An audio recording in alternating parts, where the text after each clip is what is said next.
What's going on, my little piglets? It's your BFF Pork Chop here, and we're coming at you. She's here, I promise. I'm here. With entry number 29 of the June Vlog Challenge 2021, so that makes that June 29th, 2021. So, real quick, we have a demonstration we'd like to show you, because my wife took a shower, and she has her towel on top of her head, and this little cute guy right here, I don't know if you can see him, likes to do his little routine, so he's waiting oh so patiently for it, so I think he's ready. What do you think? You want it? You ready? Come here. Oh, I'm sorry, my phone's in your way. Come here. Sit. You see him? Here. Okay. And then he, plays with it. And so, like I told you guys, sometimes he tears it, and sometimes he just cuddles with it. So it looks like he's just needing it. Oh, there he goes. Don't roll off the bed. That would be so awful to have on the vlog. You rolling off the bed. Your angle is too far up. Too far up? Yeah. There he is. There you go. There you go. I got your belly. He's a cutie. Okay, so, just work today. It was raining off and on, like almost all day. And then came home and that's pretty much it. Pretty much. So anyway, guys, thank you so much for I'm just kidding. You were going to tell them a story yesterday. Okay, so Jess, the real MVP, gave us both, because we got new phones just recently, so we both got new cases. And so there's her case. It's a wallet case of the yeah, it's pretty cool. Snape's Patronus. And it's really cool. I like hers. It's really mine. You can't see, but it's Batman, and it's his silhouette, and then he's overlooking the moon. Like the bats are flying, and it's the moon. It looks really cool. The original one that I had was because she ordered them, but it was the wrong size for both of us. Yeah, they sent him an iMax, iPhone 12 Max, 12 Max, and they sent me an i12 Mini. So we're like, no, in the middle. Neither of these will fit. In the middle. Meet us in the middle, and you're golden. Yeah. So, it was Batman on top of a chimney while it was snowing, overlooking Gotham, and I was like, that would have been really cool to have. But Jess was like, well, these are your three options. This is all they have, and I was like, okay, that one definitely looks the best. So she's like, okay, gotcha. And so hers came in a few days after mine. I got mine first, so hers came in yesterday. And so she's like, well, Jess is going to be mad. I was like, why? She's like, this one doesn't fit either. Unless I'm doing something stupid? Yep. And I was like, well, baby. Hey, spoiler alert, I was doing something stupid. I was like, well, baby, you got to take your old phone case off to put the new phone case on. And she's like, yep, didn't I tell you something stupid? I guess. So I thought about that all day yesterday, and I forgot to tell you guys. Thank you for reminding me. Otherwise, I was going to forget again. So that's how humble she is even when she has a D-to-D moment like some of us do. I have plenty. Ask Kelsey. It makes me... she's really good at keeping track of them. She's my best friend. Oh, yeah, like the rockology and... Yeah. What's the climate in Siberia? Yeah. You said hot? Yeah. Oh, yeah, no, she's told me all about these. So, it helps me remember that, yes, my wife is human. She's not Kryptonian. She's not a robot or anything like that. Like, she has flubs, some more than others, but it's no big deal. I mess up at least 2 or 3 times on a daily basis, so I do not. I do, too. You do, too. Yeah. Do you hear that crap? And okay, so when we moved back into this room, we had 2 TVs. One was mounted right there, so there used to be a TV there. Well, our bed used to be on the other side when we were in the room the first time. And her dad mounted that TV so well on the wall, like we couldn't move it. So, like I can't even take the back bracket off, like at all. So, I was like, whatever. So we took the TV off, and now we're down to just one. So I'm happy about that. I forgot the name, but I listened to a podcast today from Brohio. They did a true crime podcast this week about a father. I think I heard it on Morbid or what's the other one? Crime Junkies. Crime Junkies. Or Bailey Sarian. Or Bailey. Or her. So it could have come from at least 3 different revenues. If I recognize it, I'll tell you. So I can't remember the name of the dad, or the name of the family, but the dad supposedly murdered his wife, and he got away with it. To this day, they still haven't found her body. And he was fighting to get custody of his kids with their maternal grandparents. And so the social service worker was dropping the kids off, and he locked the door before the social service worker could get in there. That was morbid. It was morbid, okay. So I was like, okay, this, like the entire time, I'm like, this sounds so familiar. But they go into more detail. They went into way more detail than Morbid did. This story is probably one of the only true crime stories that literally brought me to tears. I think it's the Powell family. I could be mistaken. I think you're right. Powell. But what had happened is he locked the social service worker out so she couldn't, assess the, environment or anything.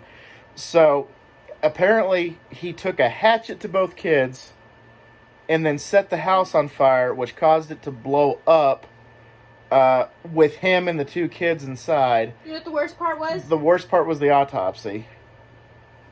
Go ahead. You want me to say it? It's your story. So, the autopsy revealed that the hatchet wasn't the death, the explosion wasn't the death, but they inhaled so much smoke that they suffocated. The son. Both kids. Both kids, they died of smoke inhalation. And I was just like, that is such bullshit. So he died, and again, it's 2021. This happened in the late 2000s. It was Crime Junkies. Crime Junkies? Yes. Okay. Because they did a couple stories in a row where, it was the 911 operator screwed the case. Which, fuck that guy, sorry. What happened in this one. Because when the Social Security worker? Well, Social services. The social services, anyway. When she called, so when she approached the house, she smelled gas. Mm-hmm. And what was happening was she was dropping the kids off, and they ran into the house. Because they were happy to see their dad. Yes. And he locked the door behind them and proceeded to do the awful things. But when she was trying to get in and bang on the door, she smelled gas.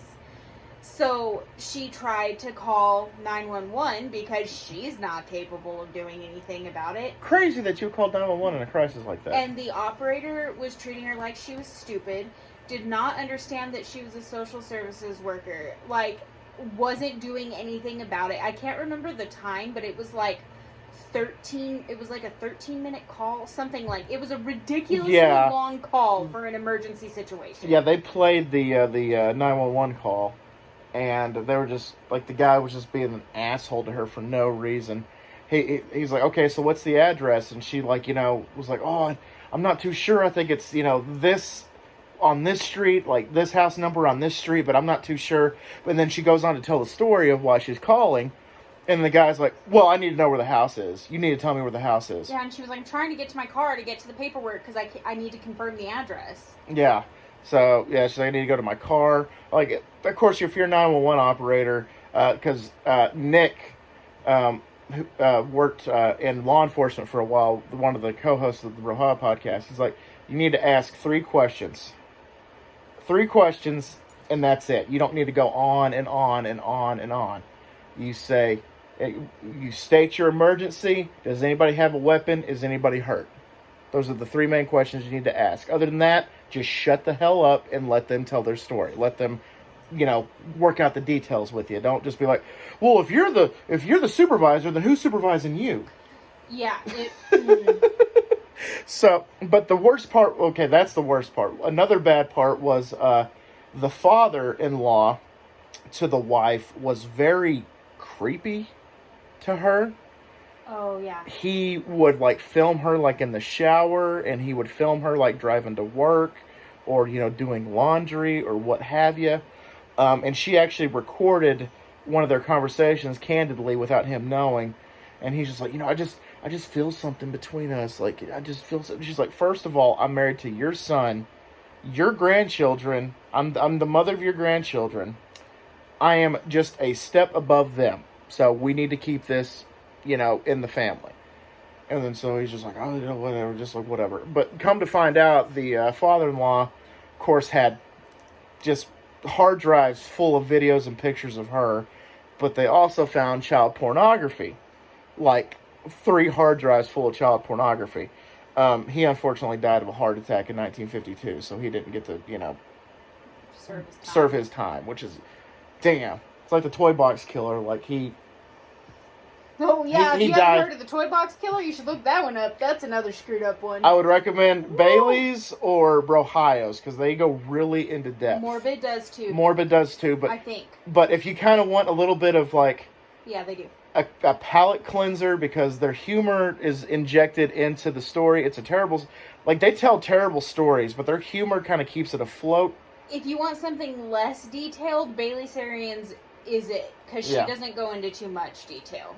Yeah, like, no, they're just but like... I've heard 3 of them, so... Yeah, I've heard 3, and I think, Brohio and Bailey's are about... She just got kicked by the dog. So, anyway, so I listened to that today at work, and then I listened to Tales from the Dark, which is another podcast I listen to. They're kind of more like things that go bump in the night. They're not really a true crime podcast. Like, they talk about, like... demons and chupacabras and stuff like that, and it's actually pretty like haunted, places, stuff like that. And they talked about a government protocol in case there's ever a zombie apocalypse, and they proved that it was false. So they're just like, luckily this shit's false. And pretty much what it was talking about was the main concern for the government was that what was it? That atheists they pretty much married the two. That they pretty much said all atheists are part of the occult in this little government protocol. It's like, whoa, that's like saying all Christians are Methodists. Like, that doesn't make any sense at all. That's putting a blanket over a whole freaking house. But, so they're talking about that, and then they talked about, oh, damn, I forgot what it's called. It's a French werewolf. It's part of the lore that's in especially like French culture, obviously, and New Orleans. It's kind of like if you don't do Lent 7 years in a row consistently, you will turn into this werewolf, and it'll be a 101-day curse where day and night you go from human to werewolf for 101 straight days. So they talked about that, and I thought that was really interesting. I just forgot the damn name. It sounds like kangaroo, but it's not. It kind of sounds like kangaroo because Bob, the co-host, kept making fun of his wife, saying, "Oh, you mean kangaroo?" I was going to Google it for you. Oh my gosh, I can't remember it. The New Orleans Hornets, the basketball team, actually considered changing their name to that character. Oh my gosh, it's going to drive me crazy.